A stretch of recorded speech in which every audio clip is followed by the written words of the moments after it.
अस्सलाम वालेकुम students of 7th class. क्या हाल है आप सबका। मैं उम्मीद करती हूँ आप सब अपने अपने घरों में खैरियत से होंगे और आपकी पढ़ाई कैसी जा रही है। सब बच्चे छुट्टियों में क्या कर रहे हैं, आपके घर में क्या एक्टिविटीज़ हैं। तो मैं उम्मीद करती हूँ कि आप अपनी बाकी सब एक्टिविटीज़ के साथ साथ अपनी पढ़ाई को भी जारी रखा होगा, यानी डेली बेसिस पे आप काम लिख भी रहे होंगे और साथ साथ उसको अच्छे से याद भी कर रहे होंगे। और स्टूडेंट्स आप बताएं, कल हमने इस्लामियात का क्या काम किया था। हमने ये मुख्तसर सवाल जवाब किए थे। हमारे सबक हिफ्ज़ व तर्जुमा के मुख्तसर सवाल जवाब। तो आज हम 12 नंबर पे हमारा इंडेक्स है। आज की हम तारीख लगाएंगे 30 मार्च 2021। इसके बाद आज हम तफसीली सवाल जवाब करेंगे 1 और 2, और ये सबक हमारा, इसके हम 2 तफसीली सवाल जवाब करेंगे। तो ये सबक हमारा आज मुकम्मल हो रहा है और हमारा जो सिलेबस है, असेसमेंट के लिए सिलेबस है, वो भी आज मुकम्मल हो जाएगा। हाँ, तो ये जो कल काम किया था, ये मुख्तसर सवाल जवाब, ये आपने याद कर लिए हैं। मैं उम्मीद करती हूँ कि आपने इनको याद कर लिया होगा, ये आपको अच्छे से आते भी होंगे। अब हम आज का काम करेंगे। हाँ जी, पेज रेडी करने से सबसे पहले हम तारीख लिखेंगे 30 मार्च 2021। सफ़े के दरमियान में लिखेंगे जमात का काम। इसके बाद दिन कौन सा है आज, मंगल, तो वो मंगल का दिन लिखेंगे। और इसके बाद इस सबक का हमारा दूसरा दिन है, यानी दूसरा काम हम कर रहे हैं। पहले हमने क्या किया था, मुख्तसर सवाल जवाब। तो अब सवालात के तफसीली जवाबात लिखें। सवाल नंबर 1 है हमारा, सूरतुल कारिया का मफ़हूम लिखें। आपने सूरतुल कारिया याद कर ली थी ना, हिफ्ज़ कर ली थी। उसका हमने मफ़हूम बताना है कि इस सूरत में अल्लाह ताला ने आपसे जो कहा है उसका मतलब क्या था। तो क्या मतलब था इस तर्जमे का, इस अरबी का।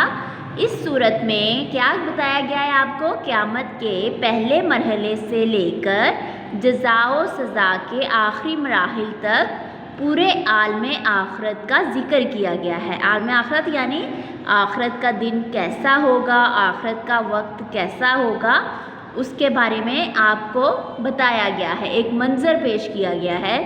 क़यामत का पहला मरहला वो है, यानी इसका जो सबसे पहले जो काम होगा वो क्या होगा। अब 2 मरहले हैं क़यामत के, कितने, 2 मरहले हैं, यानी 2 स्टेजेस हैं। पहली स्टेज क्या है कि जब तमाम दुनिया का निज़ाम दरहम बरहम हो जाएगा, लोग घबराहट के आलम में इधर उधर परेशान दौड़ेंगे, यानी वो बहुत घबराहट होगी, वो परेशान होंगे कि उनके साथ पता नहीं क्या होने वाला है। इसके बाद दूसरे मरहले में क्या होगा, सब लोग दोबारा ज़िंदा होकर अल्लाह के हजूर अदालत में पेश होंगे। अब दूसरे मरहले में, पहले मरहले में पूरी दुनिया तबाह हो जाएगी और लोग घबराहट में इधर उधर दौड़ते फिरेंगे। दूसरे मरहले में फिर वो अल्लाह ताला के हजूर पेश होंगे। तमाम इंसानों के नामाए अमाल का वज़न होगा। जिनकी नेकियों का पलड़ा भारी होगा उसका ठिकाना क्या होगा स्टूडेंट्स, जन्नत होगा। यानी जिसने इस दुनिया में ज़्यादा नेक अमाल किए होंगे उसका ठिकाना जन्नत होगा। और जिसकी बुराइयों का पलड़ा भारी होगा उसको जहन्नम के गहरे गड्ढे हाविया में फेंक दिया जाएगा। ये हाविया जहन्नम के बहुत गहरे गड्ढे का नाम है, जहाँ पे मतलब आग जल रही होगी और वो बहुत गहराई में होगा, जहाँ से वो निकल नहीं पाएगा। मतलब वो जितनी भी कोशिश कर ले इंसान, उस गड्ढे से निकल नहीं पाएगा, इतनी उसकी गहराई होगी। तो उस गड्ढे में फेंक दिया जाएगा। इसके बाद सवाल नंबर 2 है हमारा, क़यामत के दिन इंसान से किस तरह पूछगछ होगी, यानी जो हमारा हिसाब किताब होगा वो कैसे होगा, कैसे अल्लाह ताला को पता चलेगा कि हमने दुनिया में इतने नेक अमाल किए थे, इतने बुरे अमाल किए थे, तो ये हिसाब किताब कैसे होगा।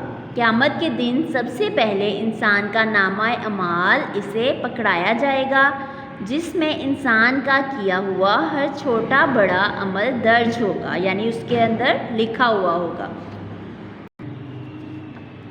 इंसान हैरान होगा कि इसके जिस्म के अज़ा, यानी जिस्म के हर हिस्से بھی جسم کے اعضاء سے مراد مطلب ہماری آنکھیں، ہمارا دماغ، ہمارا ذہن، ہمارے ہاتھ، پاؤں، ناک، کان، مطلب جسم کا ہر حصہ بھی اس کے خلاف گواہی دیں گے. یعنی اگر ہم نے ہاتھوں سے اچھا کام کیا ہے، اگر ہم نے آنکھوں سے کوئی اچھی چیز دیکھی ہے، اگر زبان سے اللہ تعالیٰ کا ذکر کیا ہوگا تو ہماری زبان بھی گواہی دے گی کہ یہ بندہ تو میرا ذکر کرتا تھا، تو یہ کیسے جہنم میں جا سکتا ہے.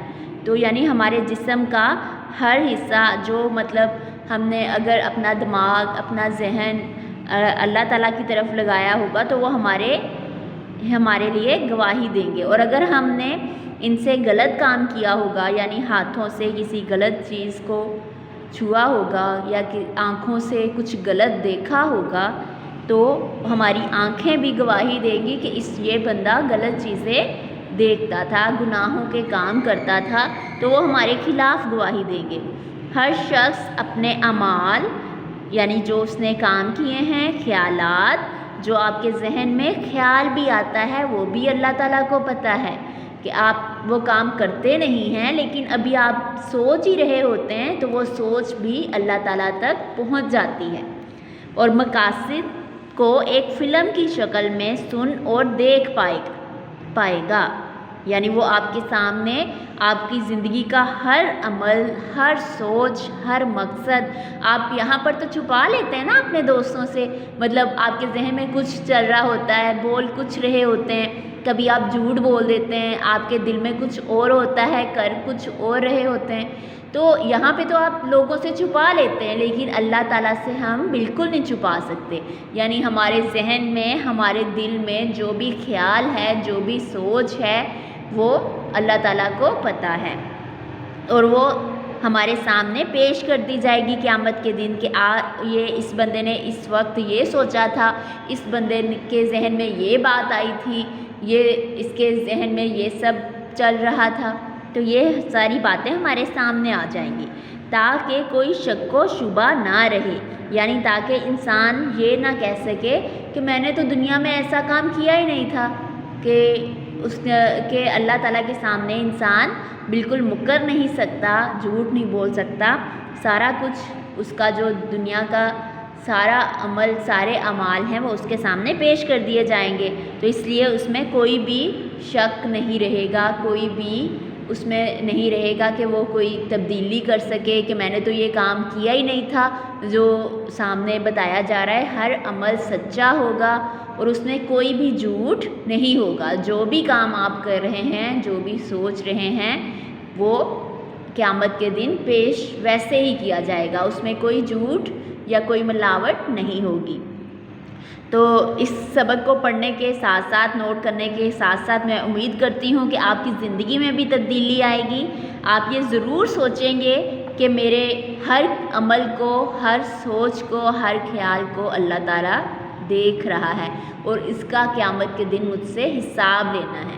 تو اس لیے غلط ارادوں سے بچیں، غلط سوچ سے بچیں، منفی خیالات کو نظر انداز کریں اور دوسروں کے بارے میں اچھا سوچیں اور اچھے کام کریں، نیکیوں کی طرف بھاگ کر جائیں اور برائیوں سے بچنے کی پوری کوشش کریں تاکہ ہم برائیوں سے بچ سکیں، گناہوں سے بچ سکیں. کیونکہ یہ سارا ہمارا عمل، سارے ہمارے اعمال ریکارڈ کیے جا رہے ہیں. تو اس لیے ہمیں زیادہ سے زیادہ نیک اعمال کرنے ہیں اور برے اعمال سے بچنا ہے. تو اللہ تعالیٰ ہم سب کو جنت میں جانے کی توفیق عطا فرمائے اور گناہوں سے بچنے کی توفیق عطا فرمائے. اس کے بعد یہ ہمارا سلیبس یہاں پر اسیسمنٹ کا ختم ہو رہا ہے اور یہ سبق بھی مکمل ہو رہا ہے. تو اس کو آپ نے دھیان سے آپ نے لکھ بھی لینا ہے اور اچھے سے یاد بھی کر لینا ہے. اپنا اور اپنے گھر والوں کا خیال رکھیے گا. ہم سب ٹیچرز کو اور اپنے پیرنٹس کو اپنی دعاؤں میں ضرور یاد رکھیے گا. اللہ حافظ.